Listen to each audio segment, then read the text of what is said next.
ಆದುದೆಲ್ಲ ಒಳ್ಳೆಯದಕ್ಕೆ ಆಗಿದೆ, ಆಗುವುದೆಲ್ಲ ಒಳ್ಳೆಯದೇ ಆಗುತ್ತಿದೆ, ಆಗಲಿರುವುದು ಸಹ ಒಳ್ಳೆಯದೇ ಆಗಲಿದೆ. ರೋಧಿಸಲು ನೀನೇನು ಕಳೆದುಕೊಂಡಿರುವೆ? ಕಳೆದುಕೊಳ್ಳಲು ನೀನು ತಂದಿರುವುದಾದರೂ ಏನು? ನಾಶವಾಗಲು ನೀನು ಮಾಡಿರುವುದಾದರೂ ಏನು? ನೀನೇನು ಪಡೆದಿದ್ದರೂ ಅದನ್ನು ಇಲ್ಲಿಂದಲೇ ಪಡೆದಿರುವೆ. ಯಾವುದು ನಿನ್ನ ಭಾಗ್ಯದಲ್ಲಿ ಇದೆಯೋ ಅದು ನಿನಗೆ ಸಿಕ್ಕೇ ತೀರುತ್ತದೆ. ಯಾವುದು ನಿನ್ನದಲ್ಲವೋ ಅದು ನೀನು ಎಷ್ಟೇ ಪ್ರಯತ್ನಿಸಿದರೂ ಸಿಗಲಾರದು. ಚಿಂತೆ ಬಿಡು. ಜೀವನದಲ್ಲಿ ಬರುವುದೆಲ್ಲವ ಬಂದಂತೆ ಸ್ವೀಕರಿಸು.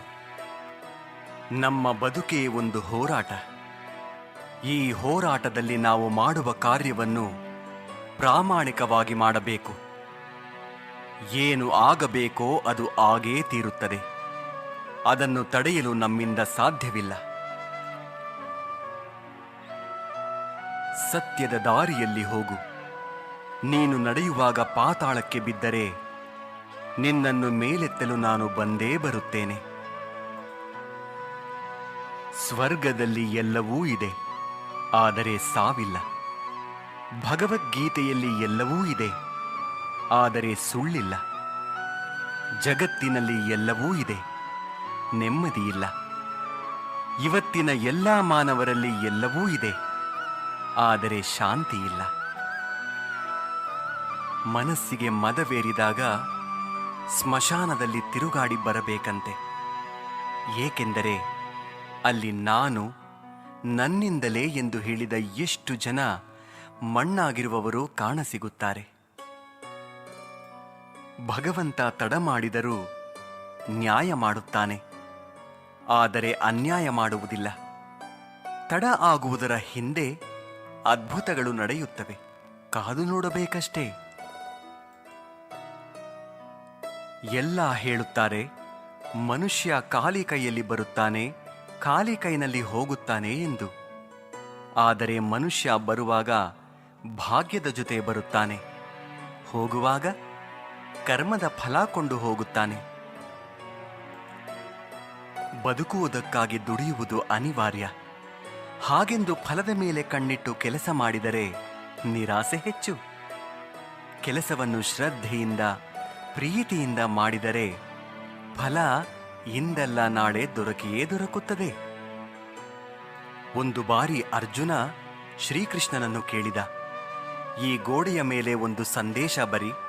ಅದು ಹೇಗಿರಬೇಕೆಂದರೆ, ಖುಷಿಯಲ್ಲಿದ್ದಾಗ ಓದಿದರೆ ದುಃಖವಾಗಬೇಕು, ದುಃಖವಾಗಿದ್ದಾಗ ಓದಿದರೆ ಖುಷಿಯಾಗಬೇಕು.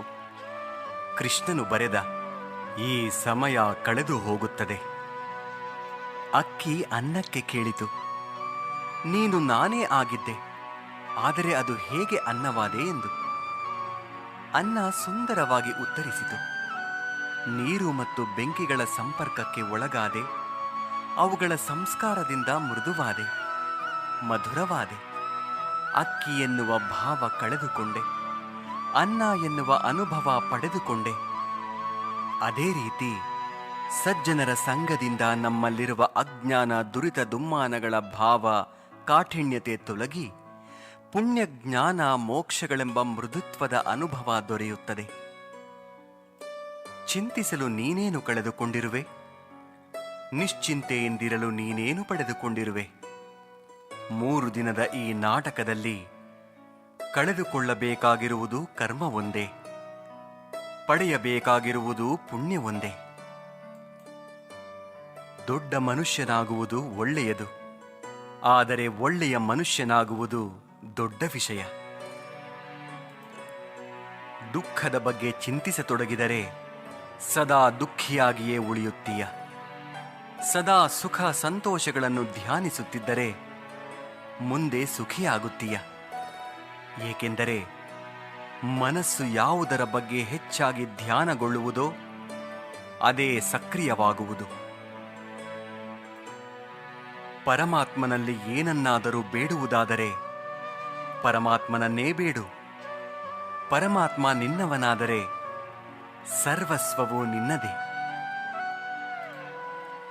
ಹೊಡೆತದ ನೋವನ್ನು ತಡೆದುಕೊಳ್ಳುವ ಶಕ್ತಿಯನ್ನು ನೀಡುವ ಭಗವಂತ ಸಮಯ ಬಂದಾಗ ತಿರುಗಿಸಿ ಹೊಡೆಯೋ ತಾಕತ್ತನ್ನು ನೀಡುತ್ತಾನೆ. ನೀವು ಪ್ರಯತ್ನಿಸುವವರೆಗೂ ನಿಮ್ಮೊಳಗಿನ ಶಕ್ತಿಯ ಅರಿವು ನಿಮಗಿರುವುದಿಲ್ಲ. ಪ್ರಯತ್ನ ನಿರಂತರವಾಗಿರಲಿ. ಒಂದು ವೇಳೆ ಮನುಷ್ಯ ತನ್ನ ನಿರೀಕ್ಷೆಗಳ ಮೇಲೆ ನಿರಂಕುಶ ಹಾಕಿ ತನ್ನ ವಿಚಾರಗಳನ್ನು ಬೇರಾವುದೋ ವ್ಯಕ್ತಿಯ ಪರಿವರ್ತನೆಯ ಬದಲು ತನ್ನ ಅಂತರಂಗವನ್ನು ಪರಿವರ್ತನೆ ಮಾಡುವ ಪ್ರಯತ್ನ ಮಾಡಿದರೆ ನಾವು ಸಂಬಂಧಗಳಲ್ಲಿ ಸಂತೋಷವನ್ನು ಹುಡುಕುವಲ್ಲಿ ಕಷ್ಟವಾಗುವುದೇ ಇಲ್ಲ. ಅರ್ಥಾತ್ ಸ್ವೀಕಾರ ಭಾವವೇ ಸಂಬಂಧದ ವಾಸ್ತವಿಕ ಅರ್ಥವಾಗುವುದು. ಸಮಸ್ಯೆ ಸವಾಲುಗಳನ್ನು ಯಾರು ಅವಕಾಶಗಳನ್ನಾಗಿ ಪರಿವರ್ತನೆ ಮಾಡಿಕೊಳ್ಳುತ್ತಾರೋ ಅವರು ಮಾತ್ರ ಬದುಕಿನಲ್ಲಿ ಗಟ್ಟಿಯಾಗಿ ನಿಲ್ಲಬಲ್ಲರು. ಒಂದು ಕಲ್ಲು ಒಂದು ಸಾರಿ ಮಾತ್ರ ಮಂದಿರಕ್ಕೆ ಹೋಗುತ್ತದೆ, ಹೋಗಿ ಭಗವಂತನಾಗುತ್ತದೆ. ಆದರೆ ಪ್ರತಿದಿನವೂ ಮಂದಿರಕ್ಕೆ ಹೋಗುವ ಮನುಷ್ಯನು ಮಾತ್ರ ಕಲ್ಲಾಗಿಯೇ ಇರುತ್ತಾನೆ. ಯಾವ ರಾಜನೂ ಸದಾಕಾಲ ರಾಜನಾಗಿರುವುದಿಲ್ಲ. ಯಾವ ಶ್ರೀಮಂತನೂ ಕೊನೆಯವರೆಗೂ ಶ್ರೀಮಂತನಾಗಿರುವುದಿಲ್ಲ. ಯಾವ ಬಡವನೂ ಕೊನೆಯವರೆಗೂ ಬಡವನಾಗಿಯೇ ಇರುವುದಿಲ್ಲ.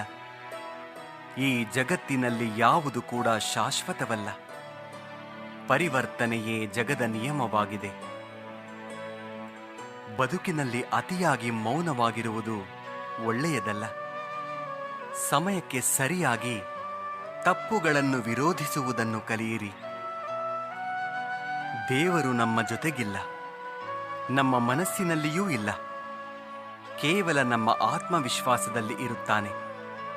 ಯಾವಾಗ ಮನುಷ್ಯನು ತಾನು ಮಾಡಿದ ಕರ್ಮಫಲಗಳನ್ನು ಇದೇ ಜನ್ಮದಲ್ಲಿ ಅಥವಾ ಮುಂದಿನ ಜನ್ಮದಲ್ಲಿ ಅನುಭವಿಸಬೇಕಾಗುತ್ತದೆ ಎಂಬ ಜ್ಞಾನವನ್ನು ಅರಿತುಕೊಳ್ಳುತ್ತಾನೋ ಆಗ ಇಡೀ ಜಗತ್ತು ಬದಲಾವಣೆಯತ್ತ ಸಾಗಿಬಿಡುತ್ತದೆ. ಚರಿತ್ರೆಯಲ್ಲಿ ಗೆದ್ದವನಿಗೆ ಗೆದ್ದವನು ಎನ್ನುವ ಜಾಗವಿದೆ. ಸೋತವನಿಗೆ ಕೂಡ ಇಂಥವನೊಂದಿಗೆ ಸೆಣಸಾಡಿ ಸೋತ ಎನ್ನುವ ಜಾಗವಿದೆ. ಆದರೆ ನಿಂತುಕೊಂಡು ನೋಡುವವರಿಗೆ, ಆಡಿಕೊಂಡು ನಗುವವರಿಗೆ ಚರಿತ್ರೆಯಲ್ಲಿ ಎಲ್ಲಿಯೂ ಕೂಡ ಜಾಗವಿಲ್ಲ. ಕೋಪದಿಂದ ಮಾತನಾಡಿದರೆ ಗುಣವನ್ನು ಕಳೆದುಕೊಳ್ಳುತ್ತೇವೆ. ಹೆಚ್ಚಾಗಿ ಮಾತನಾಡಿದರೆ ಶಾಂತಿಯನ್ನು ಕಳೆದುಕೊಳ್ಳುತ್ತೇವೆ. ಅನಗತ್ಯವಾಗಿ ಮಾತನಾಡಿದರೆ ಕೆಲಸವನ್ನು ಕಳೆದುಕೊಳ್ಳುತ್ತೇವೆ. ಅಹಂಕಾರದಿಂದ ಮಾತನಾಡಿದರೆ ಪ್ರೀತಿಯನ್ನು ಕಳೆದುಕೊಳ್ಳುತ್ತೇವೆ. ಸುಳ್ಳು ಮಾತನಾಡಿದರೆ ಹೆಸರನ್ನು ಕಳೆದುಕೊಳ್ಳುತ್ತೇವೆ.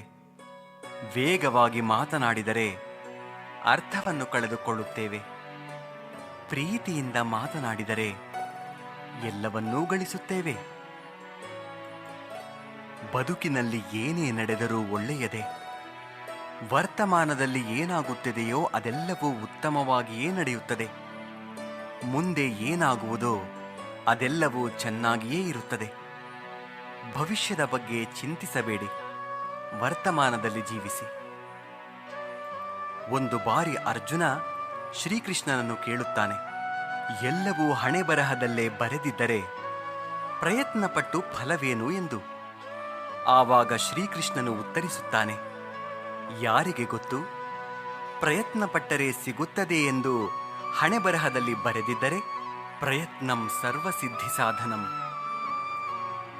ಒಮ್ಮೆ ನಾರದರು ಶ್ರೀಕೃಷ್ಣನನ್ನು ಕೇಳಿದರಂತೆ, ಈ ಪ್ರಪಂಚದಲ್ಲಿ ಎಲ್ಲರೂ ದುಃಖಿಗಳಾಗಿದ್ದಾರೆ ಏಕೆ ಎಂದು. ಆಗ ಶ್ರೀಕೃಷ್ಣನು ಮುಗುಳ್ನಗುತ್ತಾ ಹೇಳಿದನಂತೆ, ಸುಖ ಎಲ್ಲರ ಬಳಿಯೂ ಇದೆ, ಆದರೆ ಎಲ್ಲರೂ ಇನ್ನೊಬ್ಬರ ಸಂತೋಷದಿಂದ ದುಃಖಿಗಳಾಗಿದ್ದಾರೆ ಅಷ್ಟೇ. ನೆಮ್ಮದಿ ಯಾವುದೇ ವಸ್ತು ಹಣದಲ್ಲಿ ಇರುವುದಿಲ್ಲ, ನಮ್ಮ ಆಲೋಚನೆ ಮತ್ತು ಮನಸ್ಸಿನಲ್ಲಿ ಇರುತ್ತದೆ. ಕಷ್ಟಪಡದೆ ಸಿಕ್ಕ ಫಲ ಎಂದಿಗೂ ಸುಖವನ್ನು ಕೊಡುವುದಿಲ್ಲ. ಸುಖವನ್ನು ಕಷ್ಟಪಡುವುದರಲ್ಲಿ ಹುಡುಕಿ. ಸ್ನಾನ ದೇಹವನ್ನು, ಧ್ಯಾನ ಮನಸ್ಸನ್ನು, ದಾನ ಧನವನ್ನು, ಯೋಗ ಜೀವನವನ್ನು, ಪ್ರಾರ್ಥನೆ ಆತ್ಮವನ್ನು, ವ್ರತ ಆರೋಗ್ಯವನ್ನು, ಕ್ಷಮೆ ಸಂಬಂಧಗಳನ್ನು, ಪರೋಪಕಾರ ಅದೃಷ್ಟವನ್ನು ಪವಿತ್ರಗೊಳಿಸುತ್ತದೆ. ಕೇವಲ ದೇವರನ್ನು ಪೂಜಿಸುವುದರಿಂದ ಪುಣ್ಯ ಬರುವುದಿಲ್ಲ. ಉತ್ತಮ ಬುದ್ಧಿ, ಉತ್ತಮ ಯೋಚನೆ, ಉತ್ತಮ ಕೆಲಸ, ಉತ್ತಮ ಮಾತು, ಉತ್ತಮ ವರ್ತನೆ, ಕರುಣೆ, ಅಹಿಂಸೆಯಿಂದ ಪುಣ್ಯ ಸಿಗುತ್ತದೆ. ಮುಂಬರುವ ಜನ್ಮಕ್ಕೆ ಈ ಜನ್ಮವೇ ಬುನಾದಿಯಾಗಿರುವುದು ನಿಜ.